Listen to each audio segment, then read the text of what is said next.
something new. We've been focusing at the beginning of the unit on working with expressions. And so what we're going to be doing in this, basically for the rest of this unit, is moving into algebraic equations. So the first thing, just a quick review, what an algebraic expression is. An algebraic expression is just a statement that consists of variables, numbers, and operations. And so 2x plus 10 is an example of an algebraic expression. And what do we do with expressions? There's really two things that we've done so far. The first thing is to simplify. So that's combining like terms. So you can see on this particular expression that I've got some like terms. I've got the terms that have m's with them. So those are both like terms. And then I've also got my constants, the numbers without any variables.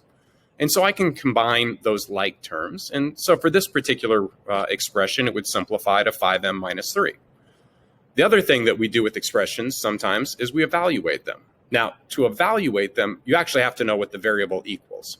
So if I said that m is equal to 2 in this problem, and I just kind of randomly made up 2, I could take that and I could substitute that in for my expression, and I could evaluate it. So this problem right here, when m equals 2, would evaluate down to 7.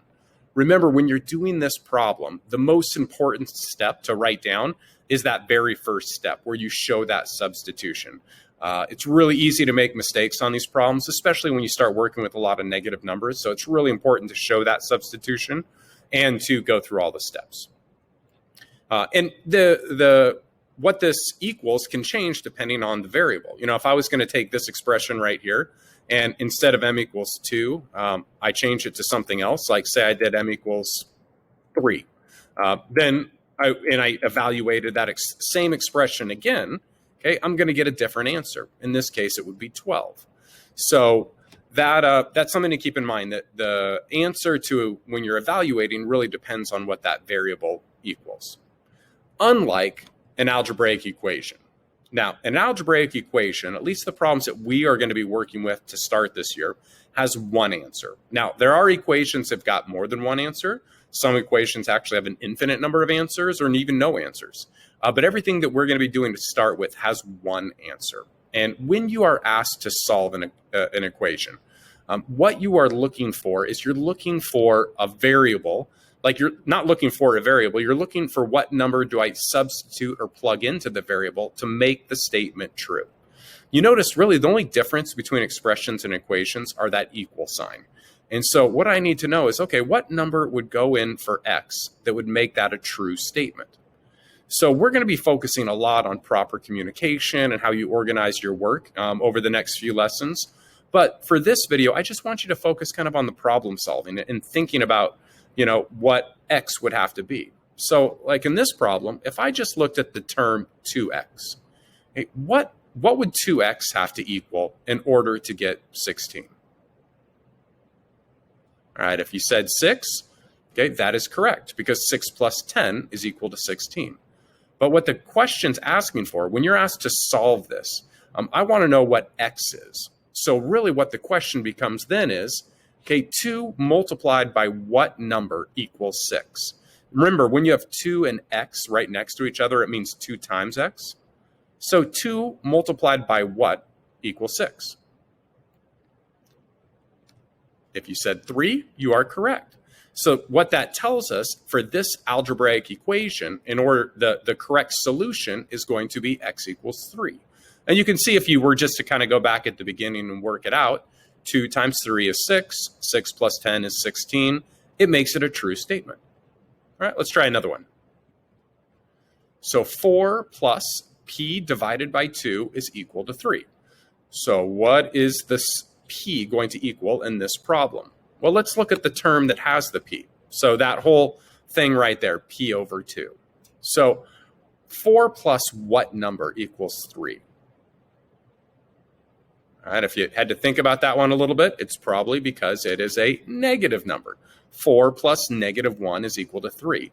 All of those rules that we worked with negatives and, you know, and rational numbers in our first unit, we're going to be using again in this unit. So if that second term has to equal negative 1 to make this a true statement, the question becomes, what number, when you divide it by 2, equals negative 1?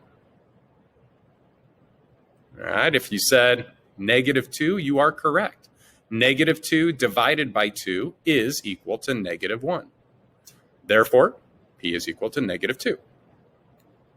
All right, let's do one more together, and then I'm going to give you a few to do on your own. So m minus 4, that whole thing divided by 5 is equal to negative 2.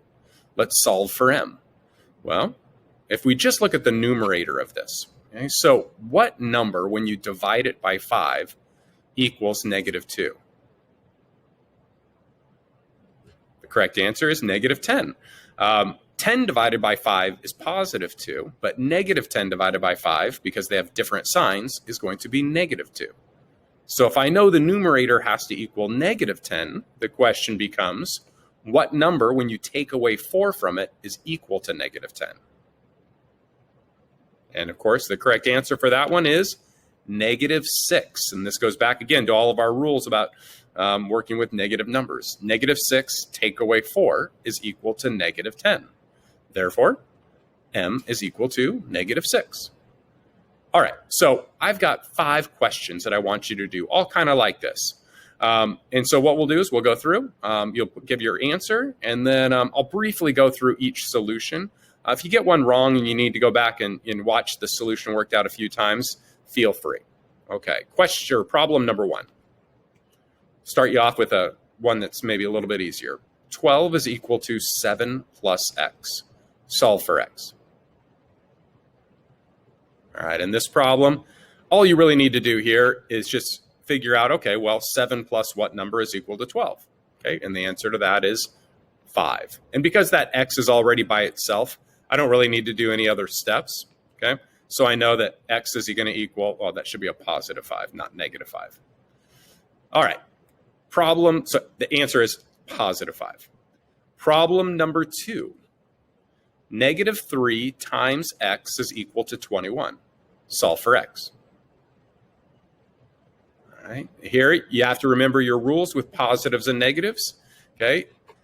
In order for negative 3 to become positive, I need to multiply it by another negative. So negative 3 times negative 7 is equal to positive 21.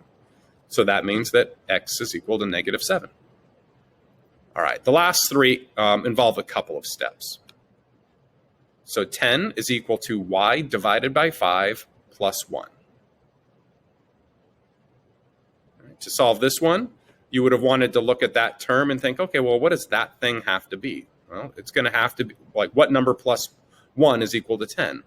It's 9. So that term right there has to equal 9. So the question becomes, what number when divided by 5 equals 9? And that is 45. 45 divided by 5 is equal to 9. So y is equal to 45. Problem number 4. 3 times v plus 6 is equal to 0. Solve for v. Okay, to do this problem, that first term needs to equal negative 6 because negative 6 plus 6 is equal to 0. So the question is, what number, when you multiply it by 3, is equal to negative 6? And of course, the answer to that is negative 2. So v must be equal to negative 2. All right, the last question. And this is an open-ended one. Okay, so I'm giving you a problem where there's a couple variables. You'll see there's a c on the left and a c on the right. So my question is c equals 4 a correct solution for that equation? And I want a yes or no, but also to tell me why. All right, the correct answer for that one is no. And I'll go ahead and read your solutions and see what you came up with it. But essentially, like the way you would have wanted to solve that is plug 4 in for c on the left and the right side and see if the two sides end up equaling each other. Does it give you a true statement? And in this case, it wouldn't, because on the left side, you would get 7 minus 2 times 4, which is 8. So 7 minus 8 is negative 1. But on the right side, you would have negative 8 plus 4, which is negative 4. So the left and the right sides wouldn't be equal to each other, which means that c equals 4 is not a correct solution for that equation. And I lied. I'm going to put one more question in there. I'm going to give you a bonus question. And if you can figure this one out, that's awesome. If you can't, that's okay too. We're going to talk about how to do problems like this. But a bonus